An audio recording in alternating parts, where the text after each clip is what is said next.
जय श्री गणेश। नमस्कार। मैं आचार्य संजय द्विवेदी। मेरे समस्त प्रबुद्ध दर्शकों का मेरे चैनल पर हार्दिक स्वागत है। प्रिय दर्शकों, 2.5 वर्षों के पश्चात नवग्रहों में न्यायाधीश कर्म प्रधान देव शनिदेव अपनी राशि का परिवर्तन करने जा रहे हैं। 29 मार्च को यह महापरिवर्तन होगा जब शनिदेव अपनी राशि का परिवर्तन करके गुरुदेव बृहस्पति की मीन राशि में प्रवेश करेंगे। अब चूंकि शनिदेव अत्यंत धीमी गति से चलने वाले ग्रह हैं, सर्वाधिक समय इनका गोचर काल होता है तथा ये कर्म प्रधान देव हैं, अर्थात कर्मों के अनुसार ही फल की प्राप्ति कराते हैं। अच्छे बुरे कर्मों का आकलन करके फल प्रदान करते हैं। इसी प्रकार से न्यायाधीश हैं, न्याय करते हैं। न्याय के लिए ये क्रूरतम दंड भी देते हैं, रंक से राजा भी बना देते हैं। आज मैं कर्क राशि के लिए शनिदेव के इस राशि परिवर्तन का किस प्रकार का प्रभाव प्राप्त होने वाला है, इस समय में आपको कितने लाभ मिलेंगे, समस्याओं का समापन होगा अथवा संघर्ष बढ़ेगा, भाग्य, कर्म, धन तथा लाभ का क्षेत्र कितना विस्तृत होगा, संपूर्ण विश्लेषण मैं पूर्ण तर्क के साथ करने जा रहा हूं। इसी प्रकार से यदि कहीं पर कोई समस्या या अवरोध है तो उसका क्या निराकरण है, इसका भी विश्लेषण मैं करने जा रहा हूं। कर्क राशि के लिए यदि हम अवलोकन करें तो वर्तमान समय में शनिदेव अष्टम भाव में गोचर कर रहे हैं, जिसके कारण कर्क राशि के लिए अष्टम की ढैया चल रही, जो निश्चित रूप से अत्यंत संघर्ष का समय रहा है, कष्टों का समय रहा है, अवरोधों का समय रहा है, समस्याओं का समय रहा है। अष्टम भाव जो कि त्रिक भाव है, नकारात्मकता का भाव है, क्षय का भाव है। अब शनिदेव जब यहां पर होंगे तो इस भाव की प्रबलता को बढ़ा दे तो निश्चित रूप से नकारात्मक प्रभाव प्राप्त होंगे। इसके साथ ही साथ शनिदेव की प्रथम दृष्टि जो विच्छेदात्मक होती है, उसका प्रभाव आपके कर्म क्षेत्र पर था। अब कर्म क्षेत्र से विच्छेद यदि होता है तो नौकरी वालों की नौकरी समस्याएं करती हैं, नौकरी चली जाती है अथवा नौकरी में बहुत उतार चढ़ाव होते हैं। इसी प्रकार से व्यापार में आपका कार्यक्षेत्र बाधित होता है,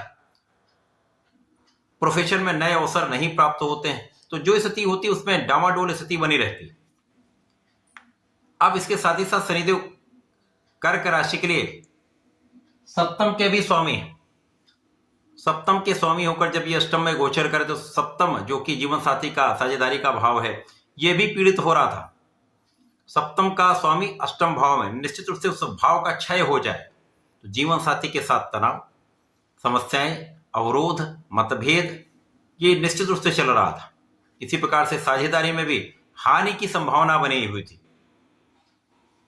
परंतु अब कर्क राशि के लिए ढैया का समापन 29 मार्च को हो जाएगा, तो जो समस्याएं चल रही उनका निराकरण भी हो जाएगा। तो निश्चित रूप से ये अत्यंत सकारात्मक समय आपके लिए प्राप्त होने वाला है जब शनिदेव आपके भाग्य भाव में गोचर करेंगे। अब जैसा ज्योतिषीय नियम है, शनिदेव जिस भाव में होते हैं उस भाव की वृद्धि करते हैं, तो भाग्य की वृद्धि करेंगे, धर्म की वृद्धि करेंगे, आध्यात्म की वृद्धि करेंगे, क्योंकि ये अष्टम के भी स्वामी। तो यहां पर निश्चित रूप से आपका भाग्य अत्यंत प्रबल हो जाएगा, भाग्य का संपूर्ण साथ आपको मिलेगा, आप धर्म के मार्ग पर चलेंगे तथा यहां पर शनिदेव का प्रभाव आपके परिश्रम को कई गुना बढ़ाने वाला होगा। आप जब पराक्रमी हो जाते हैं तथा आपका भाग्य साथ देता है तो कोई भी दुनिया की शक्ति आपको रोक नहीं सकती।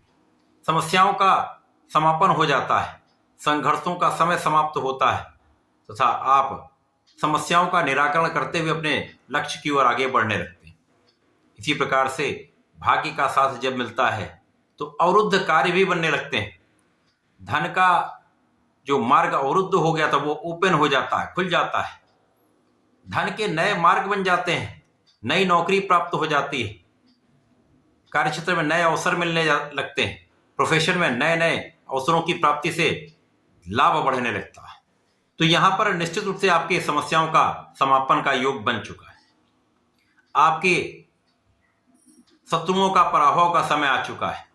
जब आपका कार्यक्षेत्र कहीं न कहीं समस्याग्रस्त होता है तो उसके पीछे कोई ना कोई कारण होता है। जो विरोधी आपको डिगाने का प्रयत्न कर रहे थे, जो ज्ञात या अज्ञात शत्रु आपके समस्याओं का कारण बने हुए थे उनका समापन होगा, उनका विनाश निश्चित है। इस समय में यदि आप अपने व्यापार को विस्तार देने के लिए लोन लेना चाह रहे हैं, काम नहीं बन पा रहा था, अब आपका काम बन जाएगा। इसी प्रकार से इस समय में आप स्वस्थ रहने वाले हैं, क्योंकि आपके स्वास्थ्य की समस्याओं का अंत यहां पर होने वाला है। आपके पिता का सहयोग मिलेगा, पिता का भी कार्यक्षेत्र अच्छा रहने वाला है, तथा यहां पर शनिदेव का निश्चित रूप से प्रभाव आपके जीवन साथी के भाव को प्रबल करने वाला है। जीवन साथी के साथ सामंजस्य बढ़ जाएगा, आपसी प्रेम में वृद्धि होगी, साझेदारी में एक अच्छा लाभ आप ले पाएंगे।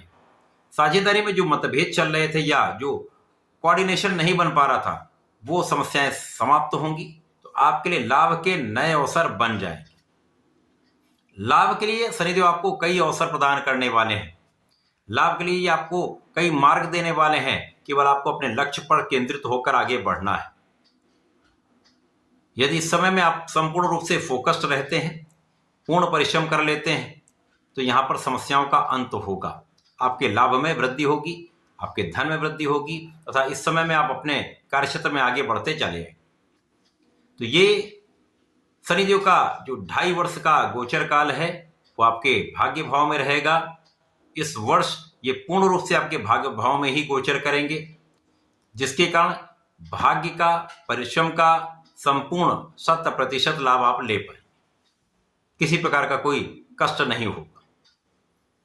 इस पूरे समय में आपको नियमित रूप से भगवान सूर्यदेव को जल देना चाहिए, ओम आदित्याय नमः का जप करना चाहिए, तथा प्रत्येक शनिवार को भगवान भोलेनाथ पर जलार्चन करें, काले तिल का अर्पण करें तथा लाल चंदन का अर्पण करें। विशेष लाभ मिलेंगे, समस्याओं का भी अंत होगा, लाभ की वृद्धि होगी, समस्त कार्य बनने लगेंगे।